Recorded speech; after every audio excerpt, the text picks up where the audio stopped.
तो बच्चों हमें एक सवाल दिया है समांतर चतुर्भुज का, जिसमें दिया गया है कि किसी भुजा पर बने कोणों का अंतर कितना दे रखा है 40 है। यानी कि मान लीजिए इस ए बी भुजा पर बने कोण क्या है, ये दिया है। इसका हल कैसे करेंगे, कोण ए माइनस कोण बी बराबर 40 डिग्री हमें दिया, ठीक है। ये हमें दिया है a माइनस बी बराबर 40 डिग्री। हमें ज्ञात करना है कोण a b कोण c और कोण d का मान ज्ञात करना है। तो इसके लिए हम क्या करेंगे, देखिए a माइनस बी बराबर हमें पता है समांतर चतुर्भुज में पैरेललोग्राम में कोण a प्लस कोण b बराबर 180 अंश होता है, ठीक है। a बराबर ये 180 अंश के बराबर होता है, ठीक है। दो संगत कोणों का योग 180 अंश। तो अब a माइनस बी यानी कि a की वैल्यू हम यहाँ से क्या रख सकते हैं, कोण a बराबर 40 प्लस कोण b यहाँ से रख सकते हैं।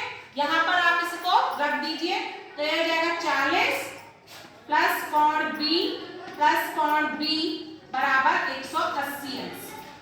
अब ये देखिए 40 हो गया, ये दोनों जुड़ जाएगा 40 प्लस 2 कोण b बराबर 180 अंश।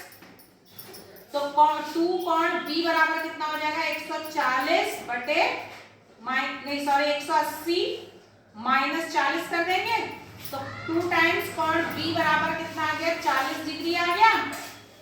इसमें से घटा देंगे तो कोण b का मान क्या आ जाएगा 140 बटा 2 बराबर 70 अंश आ जाएगा, ठीक है। यानी कि कोण b की वैल्यू 70 डिग्री हो गई। तो कोण a का मान कितना होगा, कोण a का मान है कोण b बराबर b प्लस 40, तो यह हो जाएगा 110 प्लस 40, सॉरी b का मान कितना निकला है 70 अंश।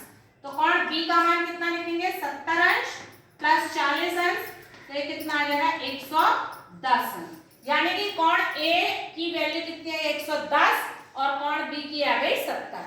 ये आ गई 110 और ये आ गई 70।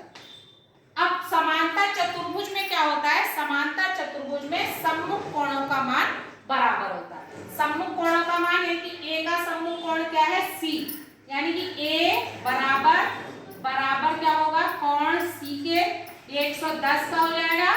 इसी तरह से कोण b कोण d के बराबर होगा, कोण b बराबर कोण d ये भी कितना होगा 70 अंश, क्योंकि ये दोनों क्या है, ये इसका सम्मुख कोण है और ये भी d का सम्मुख कोण है। तो इस तरह से हम इसका समांतर चतुर्भुज का सवाल को हल कर सकते हैं।